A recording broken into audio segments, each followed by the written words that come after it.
अस्सलाम वालेकुम, welcome back to my mini vlog. मैं यहाँ पर अपनी कॉफ़ी पी रही थी। कॉफ़ी पीते-पीते मुझे ख़्याल आया, मैं बैंगन का सालन बनाने लगी। क्यों ना आपको भी इसकी रेसिपी बता दूँ, क्या याद करेंगे, टेस्टी सी रेसिपी आपको पता चल जाएगी। यहाँ पर जी मैंने बैंगन ले लिए थे, उन्हें मैंने अच्छी तरह से पहले वॉश किया, फिर उनको मैंने अच्छी तरह से ड्राई कर लिया। ड्राई करने के बाद जिस तरह से मैं आपके सामने इसके दरमियान में कट लगा के इसको मैं कटिंग कर रही हूँ, इस तरह से इन्हें कटिंग कर लेना है। फिर 2 टमाटर ले लिए थे और उनको भी मैंने इसी तरह दरमियान से कट लगा के कटिंग कर ली, इनकी शेप बना ली। यहाँ पर मैंने 3 बैंगन लिए थे और 2 टमाटर लिए थे। देख लें इनका फाइनल लुक, इस तरह से इन्हें आपने कटिंग कर लेना है। बैंगन बिल्कुल भी गीले ना हो, अच्छी तरह से आपने ड्राई कर लेने हैं। उसके बाद जी मैंने 3 से 4 अदद सब्ज़ मिर्च ली थी, उनके दरमियान जिस तरह से मैं कट लगा रही हूँ उसी तरह से आपने कट लगाने हैं। जी लगाने के बाद जी मैंने बैंगन को इस तरह फ्राई होने के लिए रख दिया। पहले ऑयल गरम कर लेना है, उसके अंदर इस तरह से बैंगन को रखना है। जिस तरह से मैं रख रही हूँ सेम इसी तरीके से फॉलो करना है मेरी रेसिपी को।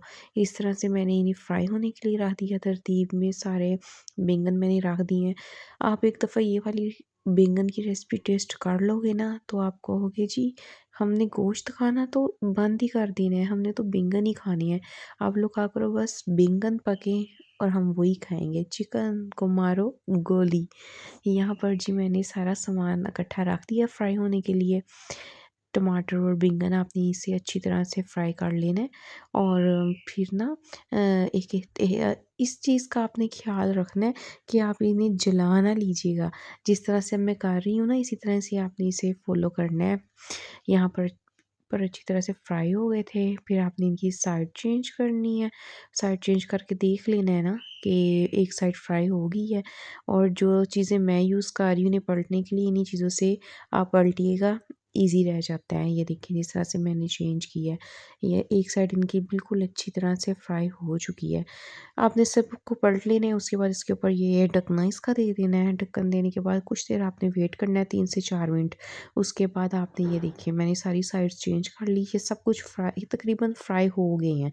बस 3 से 4 मिनट ही लगते होते हैं फ्राई होने में। और मज़े से इनकी इतनी अच्छी खुशबू आ रही थी, इतनी अच्छी खुशबू आ रही थी कि ना देख के दिल कर रहा था ऐसे ही नहीं इसी तरह से ही उठा के खा जाएँ, इतने टेस्टी लग रहे थे देखने में। फिर यहाँ पर जी टोटली फ्राई हो चुके थे तो मैंने इन्हें निकाल लिया। इसी तरह से आपने इन्हें फ्राई करना है, कोई भी हेरा-फेरी नहीं होनी चाहिए। यहाँ पर भी मैंने सब्ज़ मिर्चों को भी फ्राई कर लिया था और उसके बाद अब हमने इसे मैश करना है। चाहे आप इसे चॉपर में कर लें, हाथ से कर लें, जिस तरह से आपको सही लगे आप उस तरह से कर लें। मैंने इसको इस तरह से मैश कर लिया था अच्छी तरह से। उसके बाद मैंने ऑयल गरम किया और उसके अंदर मैंने प्याज डाल दिए। इसमें चॉप किए हुए प्याज ही डलेंगे, दूसरा प्याज नहीं डलेगा। और इसके बाद ये देखें यहाँ पर जी ये हमारा चॉप हो चुका था, अच्छी तरह से ग्राइंड कर दिया था मैंने। और यहाँ पर थोड़ा सा प्याज फ्राई करने, ज़्यादा नहीं करना। उसके बाद इसके अंदर मैंने ये बैंगन को ऐड कर दिया है और यहाँ पर आपने फ्लेम थोड़ा स्लो ही रखना है, फास्ट नहीं रखना। और उसके बाद इसके अंदर मैंने मिक्स कर दिया और फिर मैंने इसके अंदर 1 चम्मच नमक, 1 चम्मच लाल मिर्च और हाफ़ चम्मच मैंने इसके अंदर हल्दी का डाल दिया। आप चाहें तो जब प्याज फ्राई करते हैं तब भी नमक, मिर्च, हल्दी डाल सकते हैं। और सूखा धनिया, काली मिर्च, कोई मसाला नहीं ऐड करना, सिर्फ नमक, मिर्च, हल्दी। फिर इसको अच्छी तरह से आपने फ्राई इस तरह से भुनी-शुनी लगा लेनी है। थोड़ा पानी इसके अंदर रहने देना है जिससे ये जूसी-जूसी लगेंगे। फिर मैंने सब्ज़ मिर्च को कटिंग किया था वो मैंने इसके अंदर ऐड कर दी। एंड पे डालने से टेस्ट और खुशबू बहुत अच्छी लगती है। देखिए इसका फाइनल लुक, ये इतने मज़े के बने थे ना, यकीन माने बहुत ही टेस्टी थे। चलिए जी मिलते हैं अगले वीडियो